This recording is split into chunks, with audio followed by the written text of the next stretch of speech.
Hi friends, welcome to my channel Priya Nivea. இந்த வீடியோவில் ஒரு சில டிப்ஸு நான் சொல்கிறேன், நான் ஃபாலோ பண்ணிகிட்ருக்கிறது. இப்போ எந்த குக்கர் எடுத்தாலும் அந்த குக்கரில் அரைவாசியிலிருந்து ஒரு முக்கால் வாசி வரைக்கும் மட்டும்தான் நம்ம போட்டு வேக வைக்கணும். அந்த முக்கால் அதோட கெப்பாசிட்டி தாண்டி முக்கால் தாண்டி ஒரு ஃபுல்லாக குக்கர் நிறச்சி அந்த மாதிரிலாம் வேக வச்சிங்க, விசிலில் எல்லாமே தெரிச்சிடும். மசாலா தண்ணி எல்லாம் தெரித்து உங்களுக்கு வேலை அதிகமாகிடும், க்ளீனிங் பண்ணுற வேலை அதிகமாகிடும். இந்த மாதிரி அளவு தான் இருக்கணும். ஒரு அரைவாசி, அதாவது குக்கரில் ஆஃபில் அந்த மாதிரி வச்சுட்டு நம்ம குக் பண்ணலாம். எந்த பொருள் வேக வச்சாலும் என்ன சமையல் பண்ணாலும் குக்கரில் அரையிலிருந்து முக்கால் அது வரைக்கும் மட்டுமே அந்த குவான்டிட்டி நீங்கள் யூஸ் பண்ணி விசில் விடுங்க. அடுத்தது ரெண்டாவது என்னென்னா, ரவை நம்ம வறுப்போம் இல்லையா, இப்போதைக்கு இந்த ஒரு நேரம் செய்கிறதுக்கு ஒரு டம்ளர் அளவாக வறுத்து நம்ம சமையல் செய்வோம். அந்த டைமில் கஷ்டப்படாமல் அந்த அரை கிலோ இல்லை 1 கிலோ அப்படிங்கிறது வடைச்சட்டியில் போட்டு எண்ணெய் ஊற்றி நல்லா ப்ரௌன் ஆகிற வரைக்கும் வறுத்துடுங்க. வறுத்துட்டு ஒரு 1/4 மணி நேரம் 10 நிமிஷம் அந்த மாதிரி ஆற விட்டுருங்க. சூடு போனதுக்கப்புறம் ஆறுனதுக்கப்புறம் அதே ஒரு கண்டெய்னரில் ஒரு பாக்ஸில் போட்டு க்ளோஸ் பண்ணி வச்சுக்கோங்க. இந்த மாதிரி பண்ணி வச்சிட்டிங்கன்னா டக்கு டக்குன்னு உப்புமா செஞ்சுக்கலாம். இது கொஞ்சம் ஈஸியாக இருக்கும். குழந்தைங்க இருக்கிற வீட்டில் கண்டிப்பாக இது யூஸ்ஃபுல்லாக இருக்கும். அடுத்தது நான் எப்போ கருவேப்பிலை வாங்கினாலும் அதை ஆல்ரெடி அவங்க லைட்டாக வாஷ் பண்ணி தான் கடைக்கே சேல் பண்ணுவாங்க. ஆனாலும் அதில் இந்த மருந்து அடிச்சிருப்பாங்க, அது மண் இந்த மாதிரிலாம் இருக்கும். சில டைம் பூச்சி ஈச்சியும் கூட இருக்கும். அதனால் நான் எப்போவுமே கருவேப்பிலை வந்ததோ வாட்டரில் வாஷ் பண்ணிடுவேன். கையோட வாஷ் பண்ணிவிட்டு ஒரு டவல், ஒரு காட்டன் கிளாத்தில் அந்த மாதிரி சுற்றி வச்சுருவேன். ஒரு 15 நிமிஷம் விட்டுட்டு அந்த தண்ணி எல்லாமே அந்த துணி உறிஞ்சு எடுத்துரும். அதுக்கப்புறம் அதை உருவி இந்த மாதிரி ஒரு டப்பாவில் போட்டு ஃப்ரிட்ஜில் வச்சுருவேன். இந்த மாதிரி நான் பண்ணி வச்சுக்குவேன். சமையல் செய்யும் போது கொஞ்சம் ஈஸியாக இருக்கும். அதுவும் இல்லாமல் ஒரு வாரம் 10 நாள் அந்த மாதிரியெல்லாம் தாங்கும். அடுத்தது வரமிளகா வாங்கிட்டு நான் உடனே அந்த காம்பெல்லாம் கிள்ளி போட்டுருவேன்.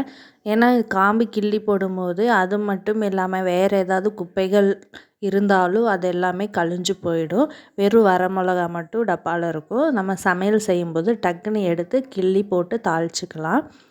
இது சும்மா இருக்கும் போதே இதெல்லாம் நம்ம செஞ்சு வச்சுக்கிட்டோம்னா கொஞ்சம் ஈஸியாக இருக்கும். அடுத்தது எனக்கு பிடிச்ச ஒரு விஷயம், இந்த மாதிரி முறம் இருக்குது இல்லையா, சமையல் செய்யும்போது நம்ம வெங்காயம் உரிப்போம் இல்லை வேறு ஏதாவது பண்ணுவோம். அந்த மாதிரி முறம் சாய்ச்சோம்னா அப்படியே எல்லாம் கொட்டிடும். இப்போ நான் இந்த பச்சை கலரில் வாங்கியிருக்கேன் பார்த்தீங்களா, ஸ்கொயர் டைப்பில் இருக்கும். இது 20 ரூபாலேருந்து 30 ரூபா இந்த ரேஞ்சில் தான் விற்கிறாங்க. ரொம்ப யூஸ்ஃபுல்லாக இருக்கும், காம்பேக்டாக இருக்கும், சைஸு சின்னதாக இருக்கும். நான் இதில் நிறையா குப்பைகள், அதாவது வெங்காயம் உரிக்கிறது வேறு ஏதாவது குப்பைகள்லாம் அதில் நிறையா ஸ்டோர் பண்ணிக்கலாம்.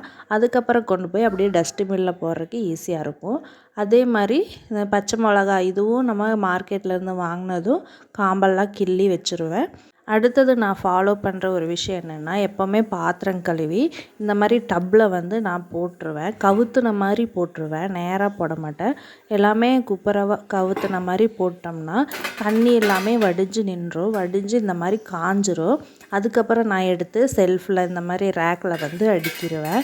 டைரெக்டாக கழுவி மேலே வைக்கும்போது அந்த தண்ணியெல்லாம் அந்த ஸ்டீல் அந்த ஸ்டாண்டில் உள்ள இதில் ஸ்டோர் ஆகி அங்கங்கே துரு பிடிக்குது.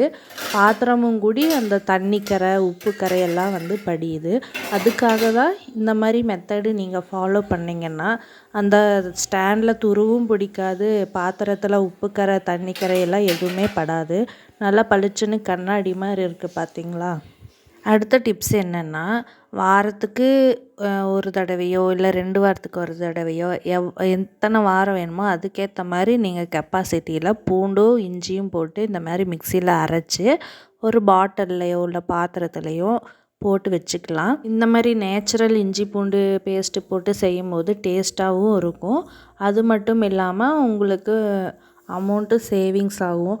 அடுத்தது இதில் இன்னொரு டிப்ஸ் என்னென்னா, இது கெட்டு போகாமல் இருக்கிறதுக்கு எங்கே ஸ்டோர் பண்ணி வைக்கணும் அப்படின்னா, ஃப்ரிட்ஜில் நார்மல் பிளேஸில் ஸ்டோர் பண்ணி வைக்கக்கூடாது. ஃப்ரீசர் இருக்குது இல்லையா, ஃப்ரீசரில் இந்த ஐஸ் கட்டியாகும், நம்ம ஐஸ் க்யூபெல்லாம் எடுப்போம்ல, அதுதான் ஃப்ரீசர். அங்கே தான் நம்ம வச்சு ஸ்டோர் பண்ணி வைக்கணும். அந்த மாதிரி வச்சிங்கன்னா உங்களுக்கு 3 வாரம் 1 மாதம் வரைக்கெல்லாம் சுத்தமாக கெடவே கெடாது.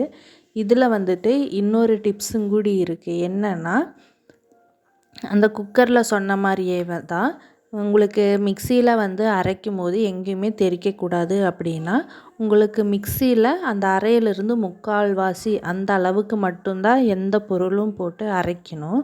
அந்த முக்கால்வாசிக்கு மேலே பொருள் போட்டு அரைச்சிங்க அப்படின்னா எல்லாமே தெறிச்சிரும், உங்களுக்கு துடைக்க வேண்டியதாக இருக்கும்.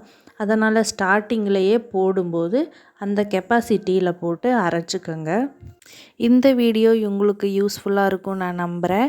மறக்காமல் லைக் பண்ணிவிடுங்க. நம்ம சேனலை ஃபஸ்ட் டைம் பார்க்குறீங்க அப்படின்னா செக் பண்ணி பாருங்கள். பிடிச்சிருந்தா சப்ஸ்கிரைப் பண்ணி வச்சுக்கோங்க. பக்கத்தில் இருக்கிற பெல் பட்டனை மறக்காமல் ப்ரெஸ் பண்ணி ஆல் நோட்டிஃபிகேஷனை கிளிக் பண்ணி வச்சுக்கோங்க. அப்போ தான் நான் போடுற வீடியோஸ் உங்களுக்கு நோட்டிஃபிகேஷனாக வரும். மறக்காமல் லைக் பண்ணிவிட்டு ஷேர் பண்ணுங்கள். தேங்க்ஸ் ஃபார் வாட்சிங்.